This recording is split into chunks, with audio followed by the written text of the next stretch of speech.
Hey, Shapes, and welcome to a surprise edition of AniTube Digest, where we go over the best and not so best anime YouTube videos that came out this summer that the other digests didn't happen to cover. It was just videos that I was like, oh, I thought that was interesting, and other things that I would have probably covered and I just wanted to talk about. But this is also like structured in a weird way. It's not like regular digest. I kind of formatted it in like chunks of kinds of videos, I guess, like categories almost. And this first category is music related things, and this first one is this thing that got recommended to me, like a YouTube recommendation thing. This guy Natsuo made a Bo Burnham parody of Welcome to Anime, so I'm like, okay, sure, let's just try it. I did enjoy Bo Burnham's Inside, and that's so funny to say, but like you know, that this is a parody of Welcome to the Internet from his from that special. And I enjoy that special in that particular song, but this one, Welcome to Anime, he does a very faithful parody, like looking very similar visually, like shot very similarly, similar effects, pretty much the exact same song for a lot of it, but like swapped a couple words. But for a lot of the words are actually unchanged, which is kind of interesting for a parody song. Like, I actually kind of like that. Because like a lot of it just kind of remains true, basically. Recreates the laugh in the middle of the song, which is really well done, really well faithful and stuff. Only thing is just like it feels very like surface level anime fan, or just. I mean, it was like name dropping a good deal of like this smattering of these shows, which was pretty cool. But I don't know if necessarily the lyricism was very cutting or pointed. In the same way that someone I think would be super into it might have otherwise had. That's not like a bad thing, of course. It's just something I noticed is like this is the degree in which you should have your expectations or something. But I enjoyed it, and I thought it was again. I think the real impressive thing is the faithful recreation of this song. It's played very very effectively, performed effectively, like very on par, and then shot really well too. So yeah, I just thought it was really good. Yeah, this is the Beyond Ghibli thing that I was talking about last time. Comb Suser Todd in Evangelion coming from Beyond Ghibli House Band. I need more information on this, please. Hey, yeah, but like the house band thing was just really cool, and it was a really effective cover too. It was very similar to this Natsuo thing, where like it was very faithful recreating it, but wasn't trying to like ape on it and trying to do it, like not trying to replicate it completely, like seamless and everything. And it was nice, and I also appreciated the visuals, the choice of visuals just being the elevator scene. That was very smart actually. But yeah, I enjoyed that a good deal. Just wanted to shout that out. It was really cool. Flipped on Yonder had just an EP called Frames of just like things. I think it's just I keep doing this. I should just have my whatever. I just keep clicking on the video because like, so some of these videos I watched like a couple days ago, not like when they came out, but like, you know, in the past week or so, because there was a lot of them, and some of them were over 40 minutes, you know. But yeah, like rap over a remix them, listen to them. If you do anything with them, let me know so I can check them out. I thought it was really cool. And yeah, I love I love Zen's music so much, and it's tempting. It's tempting to just like I might use something like this, but like yeah, we'll see. I think it's just sick, but just more jams basically. Another series of jams. Like we're already four videos through, and it's a 4-minute. It's not going to be a long digest. I don't think it'll be 30 videos, but it's like I just want it to be more rapid fire. This thing that TheSnerg uploaded it's just an OVA. It's an OVA music video from 1988 called Jack and Elena Milky Way, and it's basically a promotional material for a manga, and it never became like an anime per se, but technically this is an anime. But it was just really interesting. It is just mostly a music video thing, but it's got very trippy visuals of characters I know nothing about, but like you're sort of like getting the impression of what these characters are like and certain moods that you'll be brought on with these characters in this journey of sorts, I guess. It's mostly like a romantic drama from what I can tell just from these visuals alone. But again, very psychedelic, and like the songs are pretty cool. It's very of the time 80 like late 80s stuff. So I mean, if you like that kind of mixtape, basically, I think this was really cool, and also just a really great way to experience this music. You know, that's a lot of the reason why I make my album length AMV is to have people experience this music in this album, and in a visual way, I guess, instead of just like presenting, they listen to this, you know what I mean? It transformative, basically. Yeah, I just really enjoyed that. I'm happy TheSnerg uploaded this. TheSnerg was saying that to expect stuff like that in the future, which would be great. I would love that. Looking forward to more.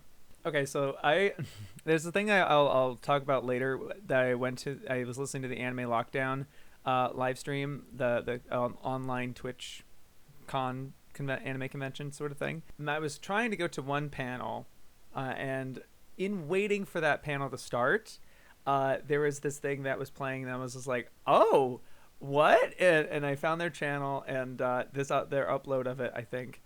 Squid B2B and Obi-Wan Shinobi. This was uploaded by Obi-Wan Shinobi.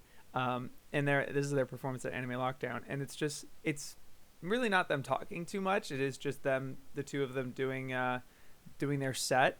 And it's got just like a green screen with, you know, it's not all like professionally done or whatever, but it feels very homemade. I don't know. I like the charm of it, really. I like that it's not like super flashy polished or whatever, because I think it can grow a little generic in that way. But like, this was just really, really neat and fun. And like I think the first track is like, is a track that people are familiar with, but he remixes it, of course, as DJs do. And Squid B2B is there like hyping him up and things. They talk a little bit at the beginning of just like a hi, we're this and this, and then it's just the music. Like, they have themselves muted, basically. And at the end, they're like, hope you enjoyed that, you know, stay tuned for support the other panels and blah, blah, blah. And, you know, for the most part, it's just the music, but like, you know, them getting into the grooves and stuff, like on camera and stuff, and it's good to be going like that, and you know, things like that. It was just really fun. And just the jams are cool. I don't know. I just really dig it, and it's sort of a mix of like, it's a lot of remix stuff, of course, as DJs do. Then I've got like kind of weebish, right, in some places, but not like super deep cuts. I wouldn't say you should expect like, oh shit, yeah, or something like that. It's more like, oh, you know.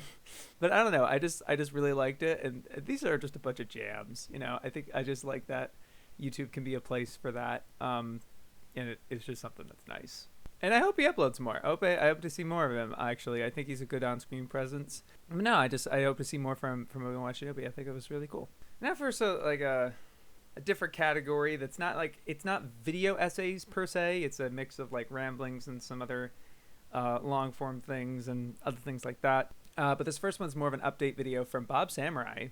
I'm daily now. BobSamurai is firing up, and this is so inspiring to see. And he, for the most part, he is very active now, which is so sick. He's been doing anime reviews like pretty much every day. In like, not even like a Mia Maffa type of challenge, but it's just a thing that he's doing, and he's like, I don't know how long I'm gonna be able to keep this up, but like, this is the kind of thing I want to do and stuff. I'm into it. And he found like ways to speed up his process, and it just seems he's on the ball right now. It's so sick. But I'm just like, it's just really inspiring as someone for like me who's the content switch up in my channel, where I'm trying to do like one video a week on my main channel, and then there's digest once a week, and then I'm also hoping to do a stream at the end of this week, which I announced yesterday. Yeah, so that'll be fun. Yesterday when I released this video, not yesterday, isn't anyway. Yeah, but like, I'm looking for, and I just really like, I've been checking out several of his videos, and it's awesome. Very formalized and very similar to his previous reviews, but they're a lot more shorter and truncated, and some of them are like 2 minutes and stuff, and I'm like, that's really cool. I just really dig that, and admire it a lot. So I'm very happy that Bob's really in full swing in this, and it's really exciting. I can't even say he's back in that way, because he's been back. but this is more of like like, again, firing up type of thing. But that's just so inspiring and cool to see, and I'm really excited, and I hope you guys are following his stuff. It's really cool. I've been seeing more of Mudan's videos on stream and stuff, and he's been doing really well with. I think he's found a different groove with that, and he does talk about his creative process in his channel in this video, how Joey changed my life, which is a very personally, it makes it sound very emotional and sentimental or whatever, but it's more like he's talking about his trajectory and what he was doing, like how did he start making videos, and then the story of how he got in contact with Joey and these other guys, and a lot more inside baseball and stuff. And I was just happy to see that him being transparent and upfront about that to his audience and stuff. And granted, it's content, right? But it was just cool to see that. And then his other stuff with like the thumbnail tier video, I appreciated that a lot. That was really fun. His thoughts on that. His editing a Sea Dog video in less than 5 hours was pretty fun. But he's got a great on-screen presence, and he's gotten a lot more funnier, and like, not like he wasn't funny in his videos, of course, but I just think he's a lot like his off-the-cuff stuff and being I think he's just getting better and better as a streamer, which is really great to see. And getting in that niche, you know what I mean? Because it's relatively uncharted for anime YouTube, and he's finding ways that isn't just gaming, which is another thing I also really appreciate. Is I feel like gaming is just such an easy crutch. Not like I shouldn't say crutch, I guess, but it's easy. It really, like, the content is right there. You know what I mean? Like, it's just kind of like, yeah, it's very simple, and sometimes that's all you need. And it's like, I don't want to try in the same way, and that's okay. But I'm just happy that Mudan's doing other stuff that's very inventive and trying to push bound, trying to see what Twitch can do. You know what I mean? I think it's really cool. Anyway, just his channel in general, I think it's really exciting, and I've really liked a lot of these videos. They've been good. So I saw TheOtakuChic uploaded this thing, and I think it was part of a live stream or something, and she just kind of put this chunk out. AniTube is boring now. Let's do better, maybe. And of course, I'm just like, all right, what do you got? What do you have to say? That was almost a troll face. No, but like, she just says people should cite their stuff. You should do research. You should read a book. Yeah, I agree. And I do like the point where she brings up the counterpoint that people make, where they use Joe from Pause and Select, call him an academic because he uses sources, and they say, I'm not an academic, therefore I don't need to cite any sources.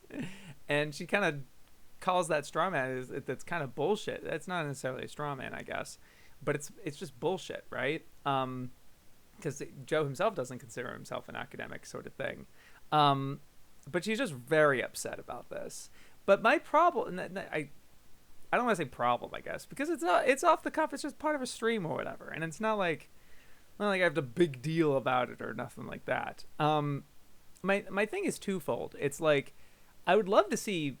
I first would love to have you lead by example and putting out videos. I mean, I really like your perspective, and I think your passion for it is really strong, and I would like to see more videos. I know there was kind of a on and off with TheOtakuChic, right? And I'm not trying to be rude of like, well, just make your own thing or whatever, but like, I think that lends some credence to it, right? I don't know, there's some people that like haven't made videos in a long time and they don't feel like they can comment on other people's videos, and I don't necessarily think that's true, because if you've made a video at all, I think you have some level of understanding of what it takes. And it's not like if you make more videos, that means you're more qualified to talk about videos. You know what I mean? I don't know, because that would be that argument, right? I would feel like that leads to that sort of conclusion. The more videos to make, the more authority you have, but I don't necessarily, I think everyone can have a perspective just from having made one video. So I'm not trying to invalidate anything by saying, oh, just make videos then. I'm just saying that, like, I think that's the strongest way for people to look up to you and be like, I want to be like that, is for, you know, and that's what Joe does for me, you know, or what Steven does in a big way, for me, you know, that you can do that, you know. I think that's a better way but my other thing about it, right, my other thing is that, like, I wish you mentioned anybody, call anybody out, please tell who is not citing their stuff. Yes, a lot of people, but like, it makes you think that, like, okay, so are you not watching Steven? Do you not know who you know who I think you know who I am, right? I mean, I cite my stuff, I try, you know. And then there's, yes, it's like Gigguk, I don't know if necessarily needs to cite a certain quote, because that's not the kind of content he's making. And it's like, well, what would he quote? What would he quote? And what exactly would that lend to? Like, would that really make one of his videos about, like, explaining the Fate series better? Because the credence of it is like a crazy person trying to do that, and it's supposed to be funny, right? So it's not like including a quote like that is not necessarily something that, like, he's trying to do. I don't know. It's sort of like in the making of a video, you know what I mean? It's like, I want to include this quote because I want to show that I've read up on this, you know what I mean? And I'm not just talking out my ass. And but some people, I think that, you know, like Mother's Basement or something, I don't think he quotes things all that often. Or Digi, I'm sorry, Trixie doesn't really hasn't quoted a whole lot necessarily, like direct translation stuff, but they demonstrate that they've dug into the subject and have done research, you know, and fairly much know what they're talking about. You're able to feel that in different ways other than citing sources. It could be like the actually kind of explanation, but it's like, I would have liked for you to have given specific examples, because I think it is what, you know, then those people, that message might get to them and like, oh, you know what, maybe that's true, you know what I mean? Anyway, it's just something I noticed, but like, I'm happy that TheOtakuChic is voicing these things and has such a passion for it, and it's just like, god damn it, you know, I can read a fucking book, high school, you know, like, the passion is really fun to listen to. So I'm just, and then the Let's Do Better baby, right? It's like, that's awesome to hear. I mean, I endorse that fully. That's just my sense on it, and just something I wanted to include. Is just like, oh, that's interesting discussion, I think. Speaking of citing their sources, or not citing their sources, but just like really, this is what the fruits of their labor, I suppose. RDC World put out this kind of like sizzle reel of DreamCon the movie, and I think it's their second DreamCon that they did. And I remember them discussing this in one of their Anime House videos or whatever. And I'm like, oh, that's cool, that's interesting. But then you really don't get that, like, it's a convention and it's a whole ordeal with staff and organization and stuff like that. I wish you got a little more into detail about it, but like, there was just something about it that was just felt very inspiring. And I really like a lot of the quotes that they were pulling from other content creators. They had a lot of guests that were other content creators that were inspired by RDC World, and they were like, look at this is crazy, this is next gen, this is like the future, you know. And they're all happy to see creators like them in these sorts of nerd spaces and stuff, and talking about these sorts of things and enjoying each other's company and everything. Like the Smash tournaments, it's sort of a thing that you would just do at your house or something, like a party or something, but it's elevated to such a massive scale, and it's something that's just like really enjoyable and just like really fun, safe, of course, but like, it was just really inspiring, and it was just like really cool to see them like really go up to this level. And at the end, they were saying that they have 2 different deals with HBO Max, one to do like an animated series and one to do like a live action thing with them. That is insane.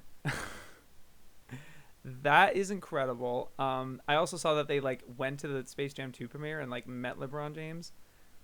Like, holy shit. Because they did like that parody of LeBron James and things like that. It's just so inspiring and cool to see, because like, you know, these guys are really funny, and they're really passionate about what they do, and they're also like, giving a face to anime for a lot of people. Like they're really showing like, hey, this is really fun and really cool. Admittedly, some people could say in like a bit of a surface level way, to some extent, but like it's still like a variety of stuff, and they've seen a lot of different long running series, and yeah, it's a lot of shonen based stuff, but like that's a lot of what their demographic and their target audience really latches onto anyway. So like even if it's just Dragon Ball Z or whatever, which by the way it's not, it's actually a lot more like kind of some deep cuts in some of those, like, and also like older stuff like Yu Yu Hakusho or whatever. It's not necessarily like just like very, I wouldn't call them necessarily surface level, but like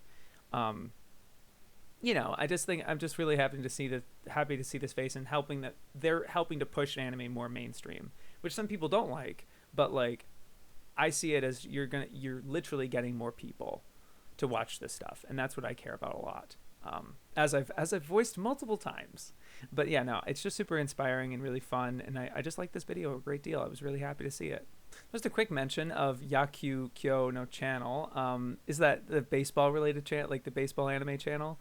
I like that. I always love that that's his niche, and carving it out and stuff. He's been uploading some off the cuff thoughts about some seasonal anime. He did one for winter, and he did one for. This one's for spring, and I like how brutally honest he is with with talking about some of these dropped shows, and he doesn't give a whole lot of visuals to it. It's just him and a camera and stuff, and some visual in the corner right here. But like, I just really like his very candidness, and where he dropped certain things, and voicing his disappointment, but also just like his really liking Fruits Basket and Odd Taxi and all that. I would have been nice for some time codes personally. I think that would have been nice, a little small adjustment or whatever. But again, I just think it's really cool that he has this niche and that he's getting more active. He just seems like a great content creator. I'm digging his stuff basically. I just wanted to shout that out. I was like, hey, he uploaded something. It's cool. And there's two long form panel type videos. The first one is from Japan Media Arts Festival Overseas Promotion. And it's animation that grows up with you. A girls anime franchise turns 20. It's a long title. It's an interview with Junichi Sato, English dubbed. So like they have like a translator that's like voicing it as like live. And unfortunately, there's like halfway in, there's a point where the translator couldn't keep up, so they replaced them, and there was like let me take over. There's a sort of let me take over moment. They don't say it expressly, but like you can clearly tell someone takes over for them, and they go faster to catch up with what's being said. Not unfortunate, but it is what it is. I do kind of wish that so the video is available in Japanese without the dub overlay over it. And I do wish people would subtitle that. I would love to hear that, like the very specific lines from Junichi Sato and what he says here about looking for magical Doremi. I think it was really interesting. Half of the video is them talking about Whisker Away, and I wasn't as interested, so I didn't watch the whole thing. But I was mainly. They also bring up Hugto Precure, which was really interesting, and I think the interviewer actually asked the question of like, so a lot of your work is centered around girls. Is there a reason for that? And he kind of gives an explanation for that, I suppose, or I don't know if that's exactly how he phrases it, but he does bring up how like a lot of Junichi Sato's work is centering on girls, which is interesting. Yeah, so I just thought that was really cool, and obviously it's an Otomaji Doremi thing from the creator and stuff, and mentioning things about Igarashi and his working relationship with Kanatani. I forgot her name. Sorry. Yeah, no, it's just a really interesting insight and stuff. I just, the dub wasn't the best as live translations go. I think I've voiced that sort of opinion before. Is what it is. And the other panel is the one that I was going to check out, and before Obi-Wan Shinobi, that Obi-Wan Shinobi was preceding, and it's Shoujo Manga's Lost Generation. This is from Braintree. I should have a real name. I'm sorry. One sec. Megan D. Yes, Megan D. Armin. Yeah, I follow them on Twitter, like Braintree, and she was also writing really great articles about Anime Rama. Her Cleopatra one was really great, and I remember this other article. She did another blog entry about this exact topic of shoujo manga's lost generation, and talking about all the influences that it had. I watched this like when it came out, so forgive me if I don't have a whole big recollection of it. But like it goes through that whole period between like the origin of Japanese comics and like kind of where they all started in like the 30s and 40s, and then this lost generation between Tezuka and what we know now with like Aim for the Ace and things from the 70s and things like that. There's this period of like 50s and 60s that like a lot of manga authors like Chiba and Leiji Matsumoto that actually like contributed entries into this genre, and a lot of people with their early works and stuff. And she was recommending a lot of interesting works that I was just like, man, it's so interesting. Well, yeah, that's very redundant. I'm sorry. It is what it is with Digest. Yeah, she was right. This particular author, Hideko Mizuno, who did this one work, Fire. That's what it was. This one work, Fire, was like, ooh, that looks really interesting. Yeah, I just was really interested. But it's my personal bias when it comes to manga is that like I get so insane. I don't think jealous is the word. I get like really annoyed that it's like, why isn't this an anime? I want this to be an anime so effing bad. Not to mention I could not find scans of this for the life of me. I have to look again. Hold on. I have to look again. Like, come on, dude. Fire manga. I'm pretty sure it's not here. Like, there's not even good scans of it. And it's just like so frustrating. But yeah, I just like I keep always being like, God damn it, I want this to be an anime. Why isn't it an anime?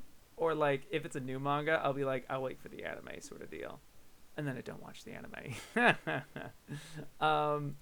But like, no, this was a great presentation, really expansive.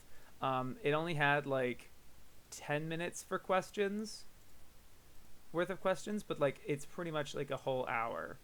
It's 50 minutes. This is a legit panel, you know what I mean? Like an anime convention panel, but just really brainchild. That's what the ad is. I'm stupid. But like really informative, interesting, and cool. I just loved that. So I'm just happy it's on YouTube. Yeah, I loved it. Sick. All right, we're finally into the video essays. 30 minutes in. I guess will be kind of a substantial digest. Sure. I think I was talking about TheOtakuChic's video for a while. Is what it is. This first one. Why did no one talk about the TheCynicClinic video about Sakuga? Like they talked about the anime word and everything, but like, come on. Subscribe to TheCynicClinic and make sure all of his videos are talked about because they are each incredibly valuable. And I also like that each of these essay videos have been sort of, it feels like they're building on top of each other, which I also kind of want to take from when making my own videos, these weekly ones that I kind of want to keep establishing these ideas and kind of building on top of each other. They're not all linked, obviously. Some of them are just going to be like random or whatever, but I think they'll sort of contribute to the same flow and frame of mind that basically you're painting, and you're getting a better idea of who TheCynicClinic is as a content creator and someone as an anime fan of like their perspective and stuff, and just getting bits of their perspective through their videos.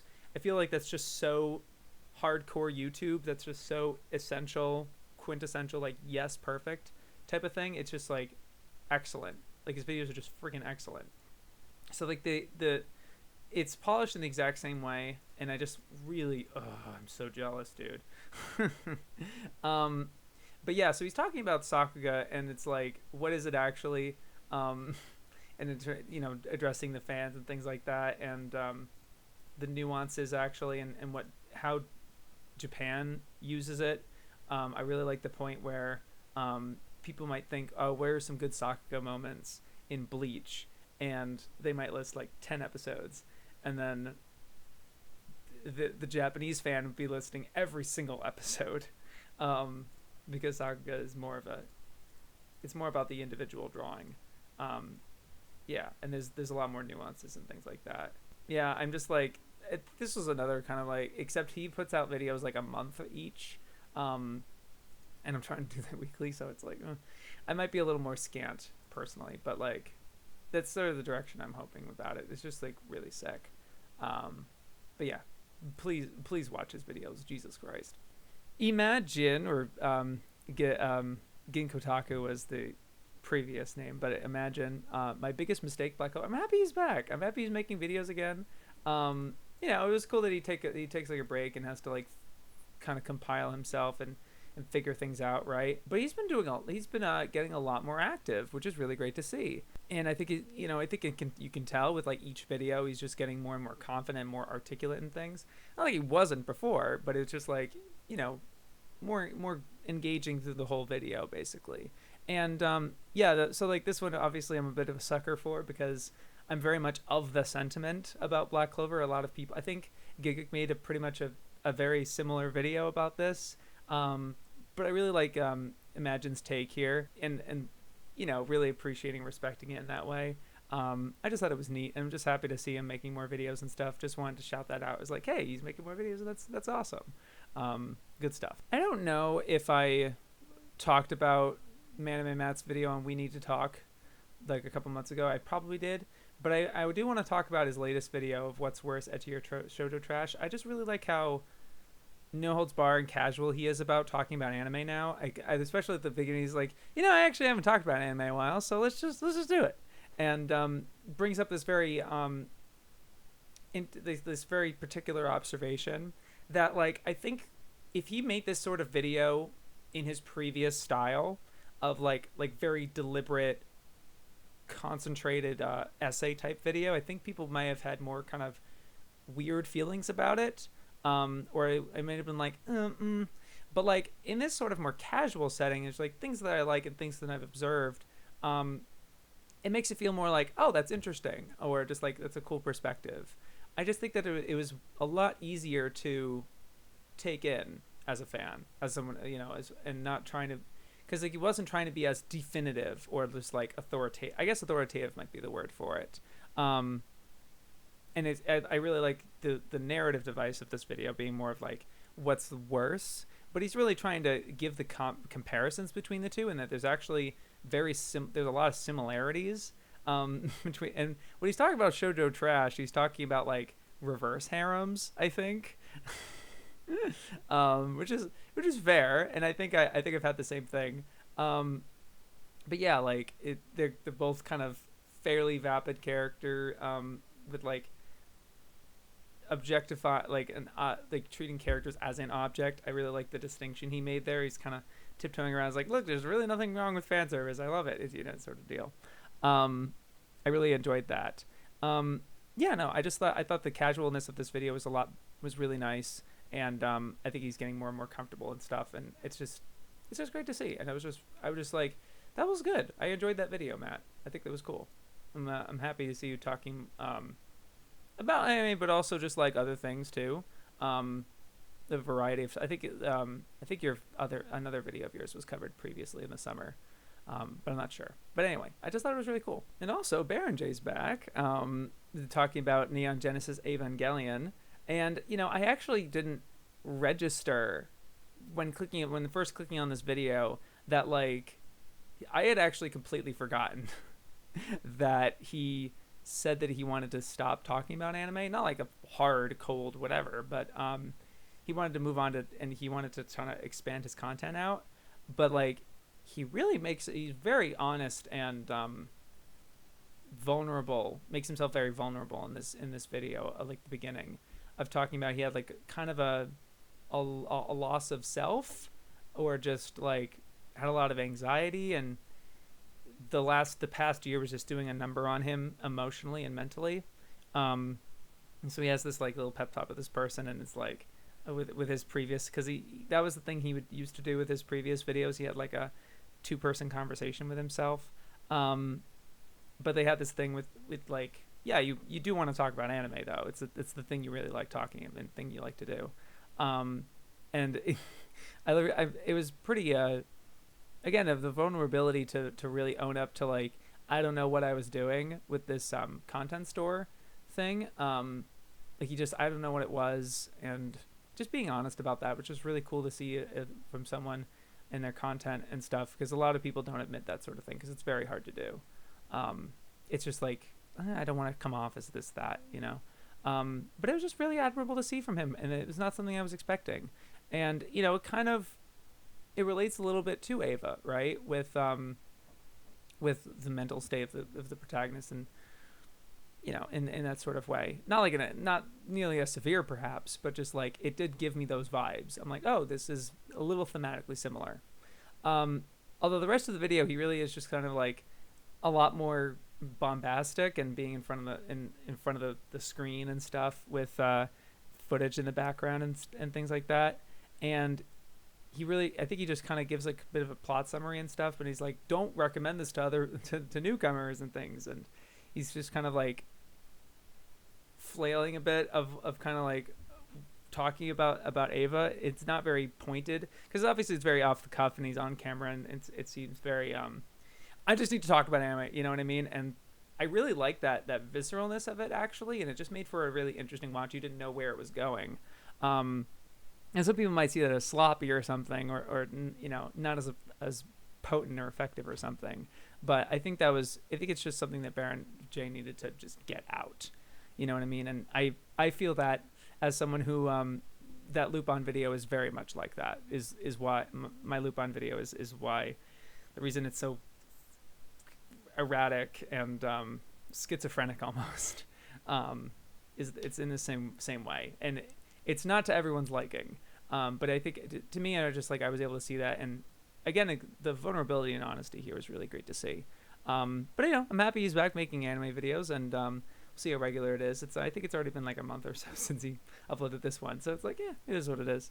I'm not too worried. I'm just excited he still likes making content. It's cool. Catgirl Research Society has got a little more active over the summer. They put out 3 videos, and I wanted to include 5 cool anime videos, 01, and they just gave a variety of videos, and I really liked their perspective, and it wasn't shitposty at all, which was just like really cool to see. You know, I like their shitposty stuff, like a lot more bizarre, weird things. They had this skit. This other video that I watched was worried how anime sounds from outside, and it was kind of a skit sort of thing, with like his girlfriend walking in and hearing what sounds like porn, but like it was Attack on Titan, but it was actually porn. And there's a scene where he's like, it's Attack on Titan, and she's like, oh, then what's that? And it's like this white drip on his black shirt, and he's like, oh, well, you see, I was and it does this flashback of him clumsily eating yogurt. Like he just has like plain yogurt in a bowl, and he like spills it and flops it around and puts it back in the bowl, and it's just really funny. You know, like sort of weird absurdist things like that. But this was a lot more grounded, and like I really appreciated the you were still able to get the quirkiness of their editing, like the way they edited this video and showed off certain things of each of the videos they were talking about. It wasn't just like what I'm doing right now, talking about videos. It was a lot more edited in that way. But I think it came from a more grounded, genuine place, and just sort of like appreciating video craft sort of deal. And just really, I really liked that. And yeah, it was a different side of them basically. And I think the multifaceted side of a content creator is kind of important, right? Because you get like a sort of variety of it. But I just noticed their channel banner. It's so freaking bizarre. It's like all of them with like the heavenly sort of thing, and it's like all of their members on the left side, and on the right side it's like Lost Paws, Gigguk, Anime Man, and like it's all the bigger anime YouTubers on the right. They're all like super villains or something. It's like, dude, what the fuck? It's just really funny. Yeah, but like I'm enjoying their stuff, and I'm happy to see them a little more active this summer. That was really cool. Kaze Talks put out this very emotional, over the, I would say over the top, but like just kind of gripping in a very charming and endearing way. How Captain Tsubasa changed my life. It's specifically his narration is so invested and pumped, like energy, like this through the drywall pumped, talking about Captain Tsubasa, and it's so endearing and like wonderful to listen to. I think, especially just like it gets you in that mind space that he's in, talking about this anime that very few people in the anime YouTube sphere actually talk about, despite its imprint on the industry and the community. I think it, especially in other countries that this was airing in. But like it's so unfortunate with Captain Tsubasa that like it never finishes. It just restarts itself a couple of times. Am I correct on that? That like there's no ending for the show. It just restarts itself a number of times. Is that real? Like, are you kidding me? That's like I don't like that.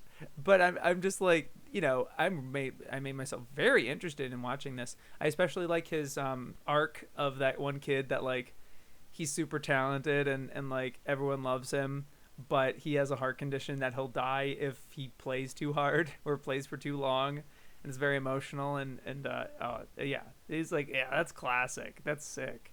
And I just really like Kaze's narration through that. I don't like plot summary all that much and describing certain things, but I think again the performance in the audio, as well as just his editing, I think some people will find it an acquired taste. I think this it's very flashy. It's very swoosh, like like how the thumbnail looks. That's what his videos look like. It's just very saturated and swoosh, and it's just a lot of thing and lighting and things like that. But I just like that energy personally. I think it's just really, it creates an aesthetic that's just really impactful. When it's an anime, I think I've checked out Kaze's other videos. I've not watched all of them, obviously, but like some of them I do watch occasionally. If it's like My Hero Academia, or if it's like an anime I don't necessarily know about or care too much about, it's hard for me to get really into it. Like, talking about like Your Name or something, I'm just like, I don't care. You know what I mean? I think it was because it was a retro thing like Captain Tsubasa that I was interested in learning more about. I think that may have been why. But just like I just really enjoyed that video, dude. I thought that was sick. Yeah, I thought it was really fun. In Frame Out. Hi.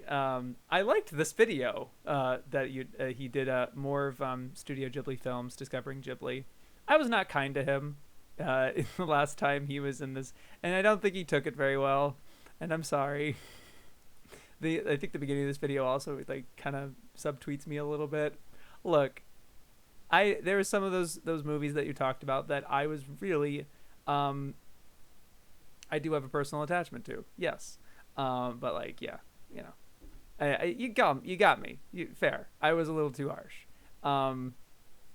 But like I did like this video a lot more, maybe because like a lot of the opinions I think end up falling in a very similar wavelength, and also I just hadn't seen a lot of the Ghibli, these particular movies you talked about. He talks about Earthsea, Poppy Hill, Yamada's, and Kiki, and I haven't seen Earthsea or Yamada's yet, so I didn't have that much of like one way or the other if you liked or didn't like certain things, or expected certain, like I think it would, like he was saying like the Yamada's would have been better as a straight narrative and not or I don't know if that's necessarily what he was saying, but he just took some issue with it being vignettes, and he just kind of checked out after an hour in, or just like the stop starting of it, like the skitness of it, I think was not something that was to his taste.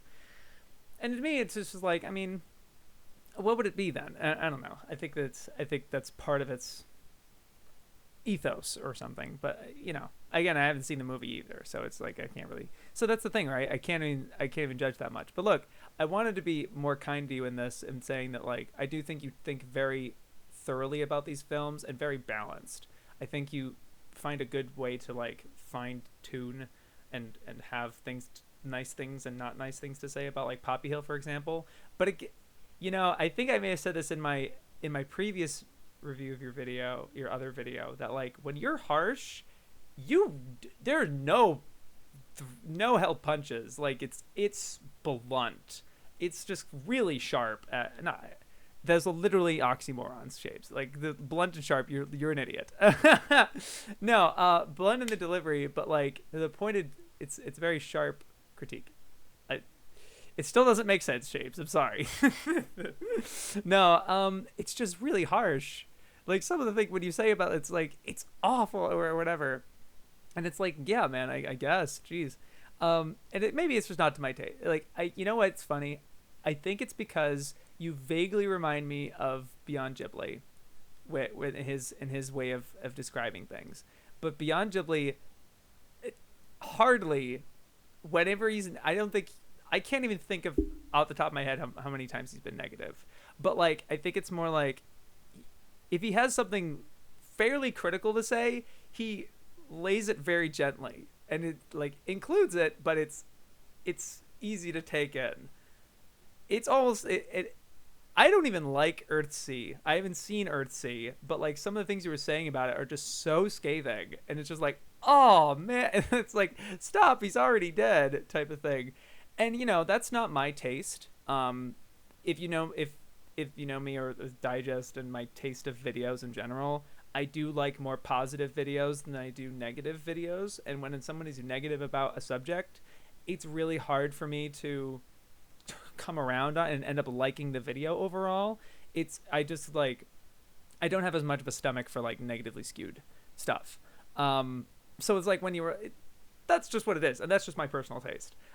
Even if it's a movie that probably deserves it, like Earthsea, because like Earthsea, pretty much nobody likes, and what you're saying is probably true and fair, right? But it's just like, it's still hard for me to take sometimes. Even I like to protect my media, I guess. Any art, because I just think people work really hard on it, and it's hard for me to see those sorts of things.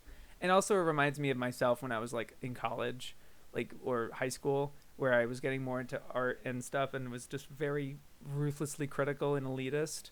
And I grew out of that. So seeing it in that way, it just sort of like turns me, it reminds me of those things. I think that's why. I'm just trying to psychoanalyze myself and try to be nice. But, I just felt bad that like, we didn't have as much, it wasn't a very friendly interaction. I'm sorry about that. But this one, I think, like, I think especially that you're so nice to Kiki. I really like what you wrote about Kiki personally, even though I don't have a much attachment to that. It's not like one of my favorite films. I thought, I'm just happy to see someone talk about it in that very positively. And he's like, I can't even come up with a negative thing to say about it. I'm like, oh, that's cool. See, that's what I mean. I like that. I'm endeared to that, to positive stuff, over just like being like, drop the hammer on some of these three of the movies. I think you didn't completely love, I guess, or it was difficult to see. It was difficult to know how much you actually liked the movie or not. I think Poppy Hill ended up being just like a brutal disappointment for you because of the incest thing, and then Earthsea you did not like at all. And then Yamada's, I couldn't tell how much you liked it. I wasn't sure. I think you respected it a lot, but like, I'm not sure. Anyway, what an interesting pack too, which is a lot of random ones, and then Kiki's, which is interesting. But yeah, I just wanted to say I watched the next one and I liked it. All right, I enjoyed. I'm not just trying to say that to please you or nothing. I did enjoy it, but also in reflecting on myself that I definitely probably was too harsh. Ironic, right? Where I was like, I can't take it, but I'm willing to dish it out. Right? It's interesting. I do see the hypocrisy in that too. I'm trying to be as transparent and honest as I can be, and as fair as possible, I think. Anyway, I've rambled too much about myself, and to turn more about our cordial or not as cordial relationship. Maybe he doesn't even see this. Who cares? Whatever. I'm good. Anyway, yeah. I just noticed that Kamimashita changed the thumbnail of this. Okay. Yeah, fair. All right. At the surprising realism of Demon Slayer's power system. Yeah. Oh, you totally.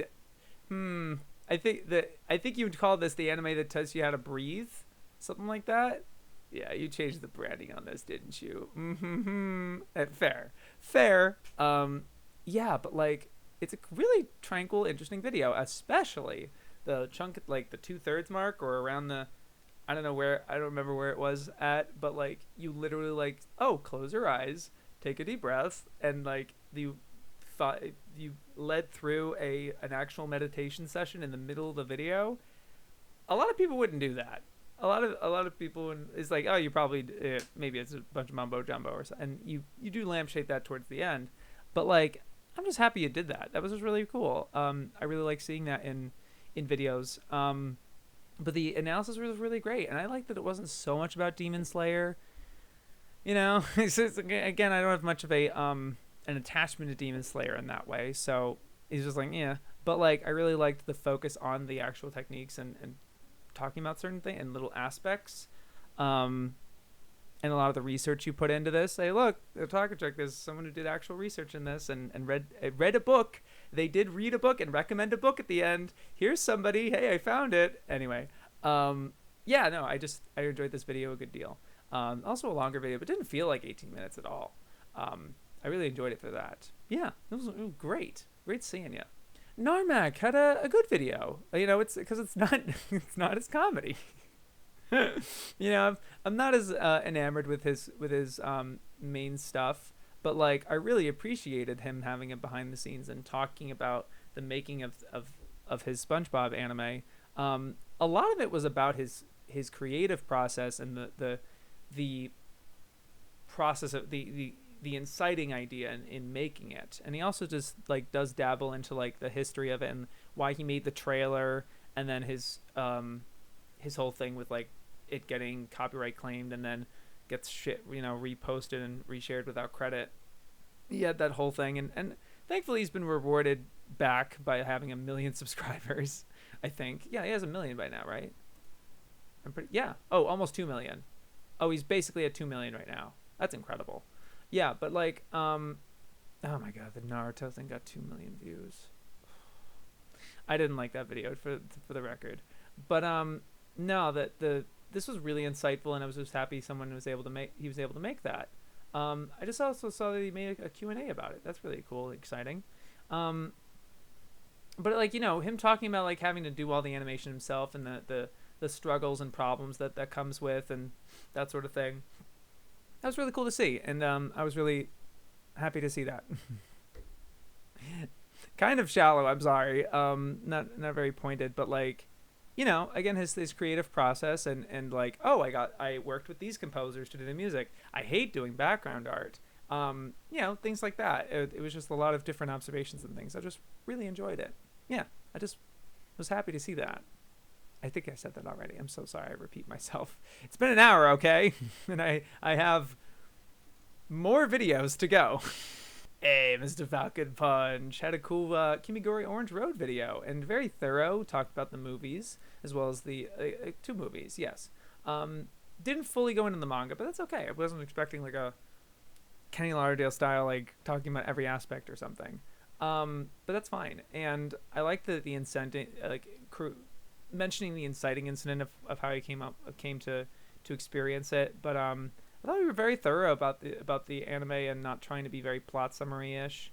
Also didn't go too deep into like the making of it and the historical context of it, but it was more just like this is an anime I liked. It didn't feel like a review either, which was also like appreciated. It didn't go like story characters blah blah blah blah, or like recommending it to you in a particular way.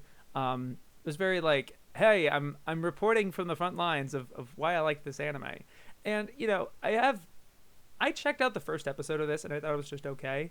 I was thinking of watching it like back in like 2018 or something, and then I watched the first episode and I'm just like, meh, I have other things I have downloaded I would rather spend a lot of time on. It's not, I guess I should say, I guess I did drop it in that way, but it was more like I moved on. I'm intending to watch other things instead. Let's just say that. I don't want to like put it on my dropped list, basically. Like I am intending to watch it.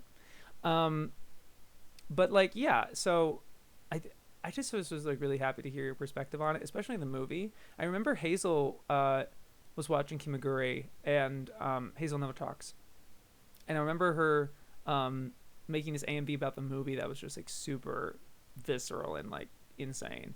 I also saw that she either privated or deleted or unlisted almost all her videos except the ones that she collaborated with me on, which I appreciate her keeping those on. It's just unfortunate because I really like her AMVs and stuff. Thankfully, I kept one of them because I downloaded it for one of my videos. So I still have that one. It's my favorite one. I got that in my pocket. Anyway, sorry if this is about Hazel. No, but I had seen that she had made an AMV like that, and that it's very emotional and it's like, whew. But I'm happy to report. I'm happy to see that you're reporting it. It's like, yeah, it's like that. It's pretty something else. That's exciting. No, I just thought it was really casual, and it didn't feel like 20 minutes, and it just was great to see. I really enjoyed it. It was cool. YonkouProductions is also back. It's just a lot of people. I should have made a different category of like people who are back, or people who uploaded that don't normally upload or something. But YonkouProd put out a 40-minute video about Jujutsu Kaisen, and I would say that like I think this could be better as multiple videos. I think that if there was just a video talking about his perspective on watching the anime and feeling like, look, I want to support it, and I want to support it because I really like the story and I want to support the original author. But at the same time, I don't necessarily endorse the working conditions that MAPPA is putting their animators under to make something like this as the exception. And he cites Canepa's video on MAPPA, which was really great to see. I'm happy about that. Again, I like YouTubers citing other YouTubers. It's sick. But and it was a very casual video where like it's interlaced with some footage and with like some various PV footage and or just like Shonen Jump and kind of some like manga-esque things. But like it's interlaced with like him being on camera, which like I think the framing could have been better. I think like his head's like here the whole time, and it's sort of like that. I feel like if it was more like framed in a way, I don't know. There's a small note, and also that like if it was cut a little more succinctly. I think there was a lot of pauses, and like a lot of pauses like me. And here's the thing with Digest, I don't cut too much because it's me physically here, but he cuts away to like anime footage or manga panels or something like that so often. I think there was an opportunity for you to do a lot more cuts to try to make it a little more tight and consistent. I do think 42 it does overstay its welcome a little bit, but again, each of these little pieces, which he does timestamp and chapter mark, I think there's certain chunks that is just really interesting to hear his particular perspective as someone who's a lot closer into the industry, watching it a lot closer, has certain connections and knows certain things basically.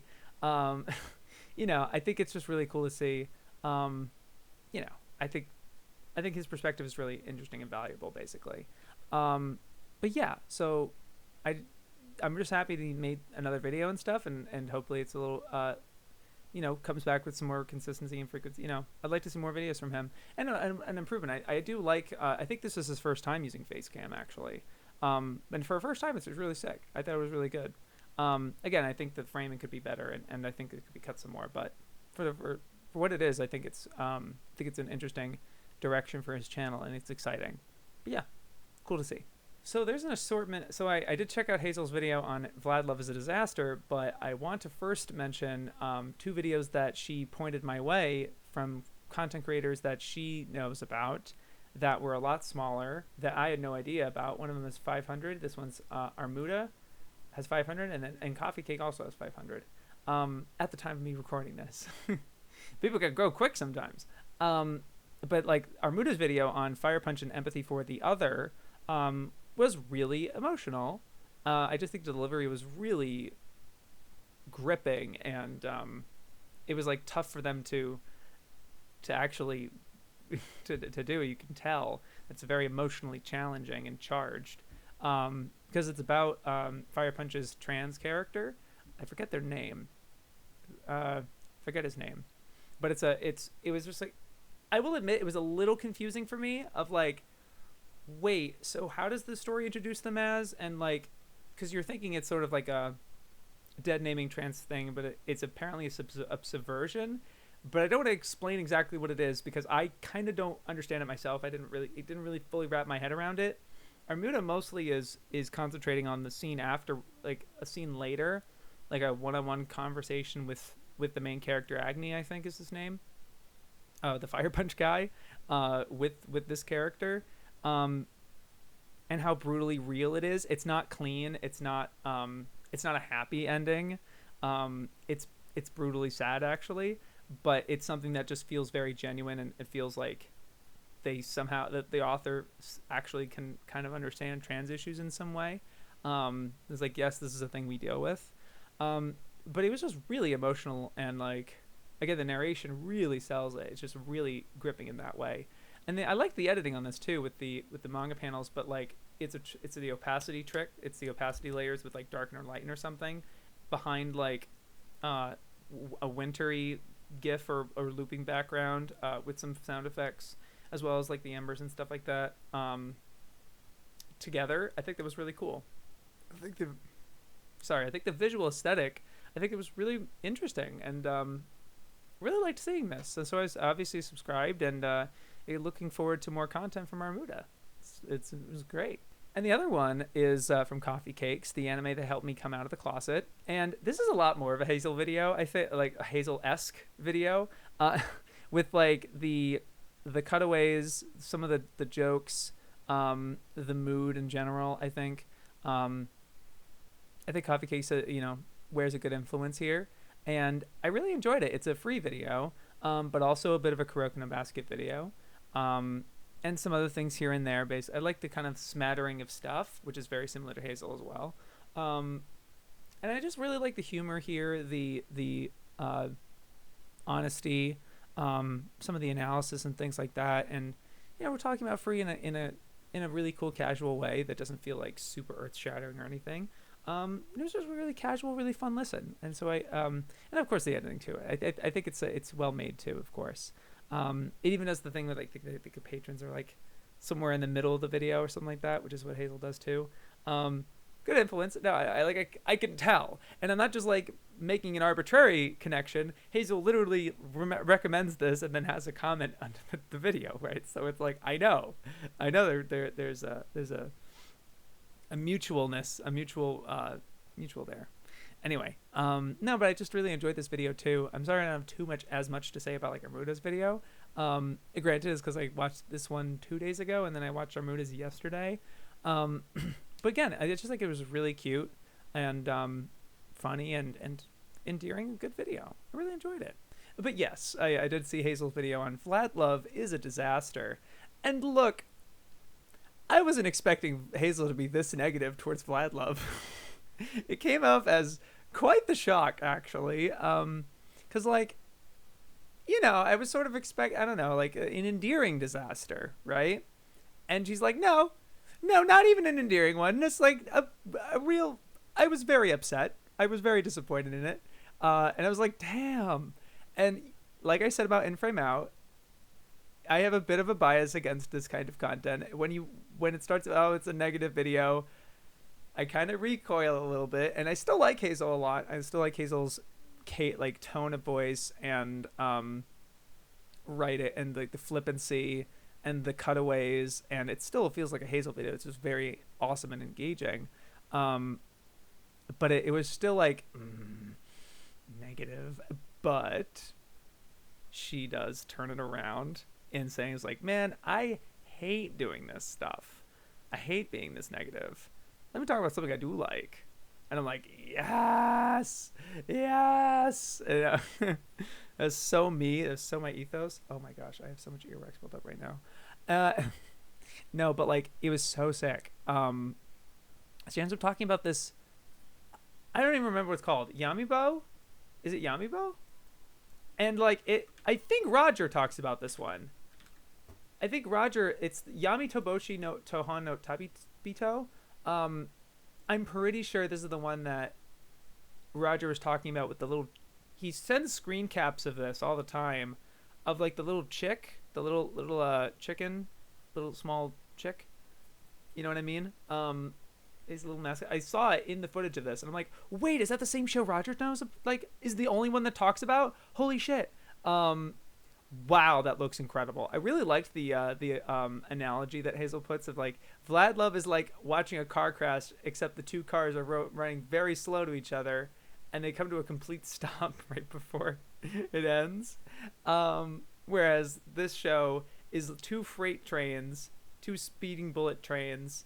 One of them was full of glitter, and one was made of sex toys, crashing, and then it punches you in the throat immediately afterwards. Really appreciated that. Now it was really fun. But this also has, I really like that she substantiated it not just with really liking Urusei Yatsura, and comparing it to that because it's a similar Oshi comedy, but also with other vampire exploitation girl-on-girl films, if you know what I mean. Really like she's really into those films and knows her shit about that. So it just kind of compounded. It's like, oh yeah, I can see why that's quite the disappointment for you with the show, and there's a lot of annoyances and things. I did not necessarily take that away from it. I enjoyed the show. I wasn't necessarily like missing the fact that there wasn't yes, you're right. I think everything that she said was true, and the comedy is not great. And there are some episodes that are very dull and drawn out, and I think her problems were very valid. That's super valid. But I don't know. I still really liked the idiosyncrasy of it. I loved the first two, and she praises the first two episodes too. And I'm just like, those first two, I still like a lot. I'd give them a great, actually. I'd give them like a much higher rating, and then the rest of it is just very middling and unfocused and weird and kind of does whatever it wants in a not as engaging way. Fair. Very fair. Although I don't think you gave one of those episodes enough credit. There's an episode like 8 or 9 that like it's totally different from anything I've ever seen in anime. Just completely like, what is this? It was just like, I think it was supposed to be obviously it's a reference, but it's an homage, more so, to a particular author, and it just was just very slow moving and shot in a different kind of more stagey way.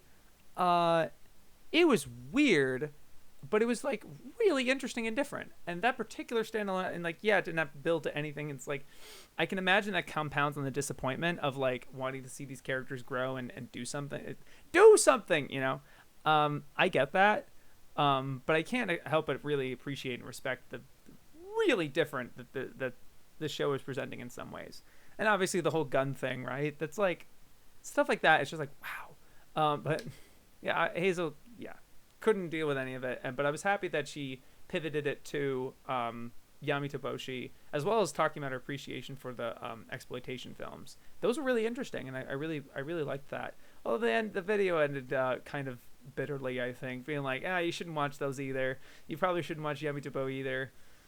I just watched this other show that I only just mentioned in the last 30 seconds of the video. I was a little not happy with the ending with this video, and obviously it's coming out of a place of exhaustion and just like, ugh. I get that. So, yeah, I don't know.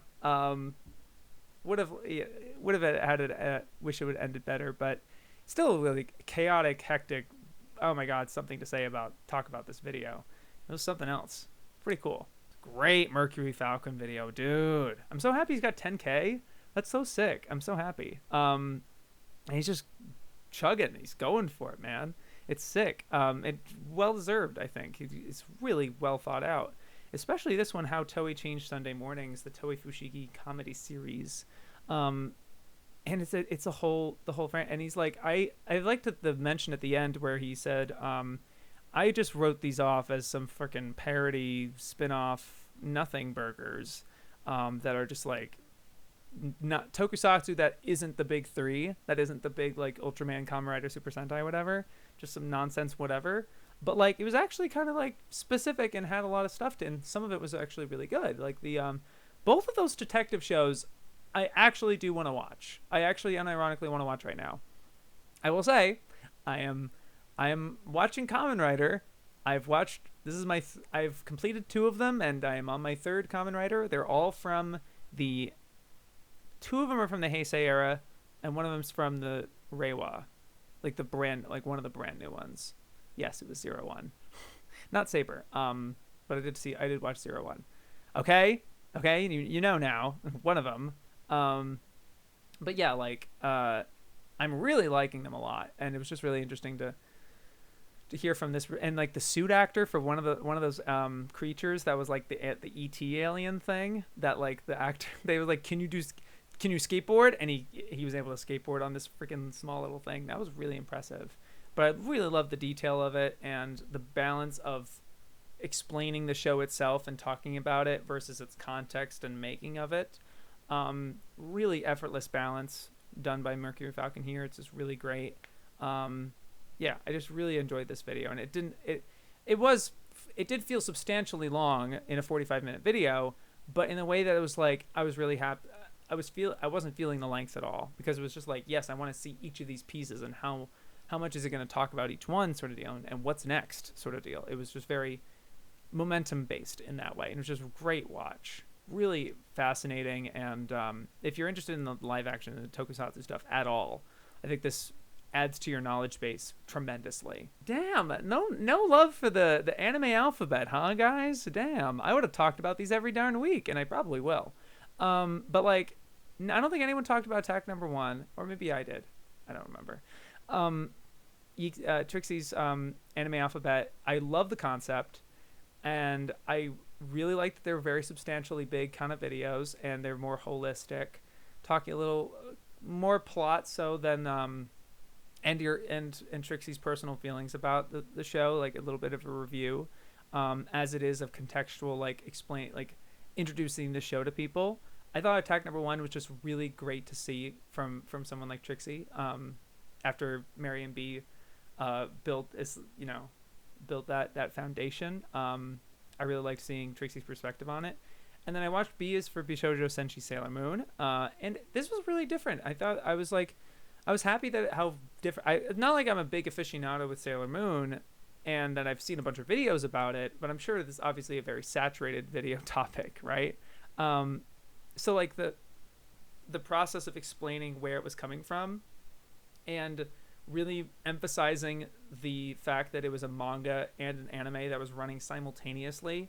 And I really liked the kind of the brutal honesty that Trixie was saying about, the manga does this, but Sailor Moon ends up doing this other thing. She wasn't as whelmed by it. I noticed that, like, she was pretty annoyed with Usagi, I thought, and I lost my train of thought. I'm sorry. There's a lot of factors that Trixie talks about in this video, and just feels very holistic and bringing a lot of different perspectives and things. To me, it didn't have as much of a structure. I would have, like, as much as I ape against the use of story characters, blah blah blah blah blah. Like, she would go from talking about the show and experiencing the show to a little more context about the production and what was happening with it, to the manga, then back to the show, and the show and the manga. It just felt kind of disjointed in that way, and it wasn't hard to follow in the same. It was enjoyable all the way through, but I think that contributed to making it feeling its length. It's a 48-minute video, and so I think it did end up feeling long in that sense, that it just didn't feel like it didn't have that momentum base that like MercuryFalcon had, where it was a little more of a structure to it. I think there's a bit of a structure with like the chronology of the show and going through it, like starting from the beginning of the show and talking as the show progresses, basically. I think there's a bit of a progression there, but it feels very loose in that way. But it's not the big deal in the world. I haven't seen the Cardcaptor Soccer one yet. Soccer Run. I haven't seen that one yet. I know Hayden reviewed it pretty negatively, actually. Oh well, it is what it is. But I think it's because Hayden loves that anime to pieces. I think it's his favorite. I think it's his all-time. Fair, but especially when it's like when Trixie says that it's her favorite magical girl anime, that's surprising. That there wasn't a wavelength there. Anyway, I'm looking forward to more. I'm looking forward to Digimon as well. yeah, and I just really like this, even if it's not getting the most traction as what you used to make. I like to make a PSA to everybody that, like, if you're not watching Trixie's content right now, like, this is literally what people were wishing she would make again, and she's making it right now, and hardly anyone's watching it. I don't know why. It's like, why is no one geeking about, like, this is like primo of what she would used to make back in the day. Like, this is exact on brand, and I think it was just, yeah, I don't know. That was just surprising to me. I fine by me. I love it. I'm eating it up. So keep it up. I love it, and I'm excited for more. I enjoy it. This Anime Man video is so good, and it's not as one of his interview videos. No, I asked massive YouTubers to try this impossible Japan quiz. Yes, that is the full title. My stand was blocking some of it. This is, yeah. He says that this is probably one of the more ambitious YouTube crossovers, like one of the bigger ones, and I think he's right. He's got PewDiePie, Mr. Beast, Critical, Ludwig. I'm not gonna name all of them, but he's got like Chris Broad of Broad in Japan, and forget his name. He's that guy that does a lot of the Japanese. He does a lot of Twitter videos, and then he's moved on to YouTube, I think. Does a lot more YouTube Japanese education videos. But like a lot of big name personality, Ego Raptor and stuff, and Jacksepticeye and Crank gameplays. Yeah, no, it was just like really all-star guest list, and it was just really fun. Oh my gosh, it was really fun. And I think Joey was a good host with it and chose really good questions. Also good that he did multiple choice. I thought that was the best possible way you could have gone about making an impossible Japan quiz. I thought it was a lot of good trick questions. I was really engaged. I really liked all the going through each person's answer, like what each person would answer and their rationality, and it was paced really well. Despite being a 40-minute video, it was 10 questions.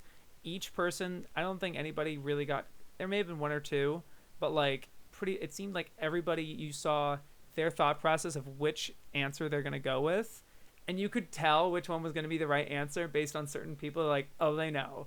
Oh, and they also like explain their answer and stuff, and they know why the answer it is. So it's like, oh, that's probably the answer. So you see other guests getting it wrong because you know based on the previous. It was just like really cool, and it was just like a really I don't know if this is like, obviously this is not reinventing the wheel or something, but like for a quiz show, I just think that was a really interesting dynamic as a viewer, where you could tell that Chris Broad or some of these other guys were going to get the answer right, and they would say why the answer is right. They would have a little bit of logic behind it.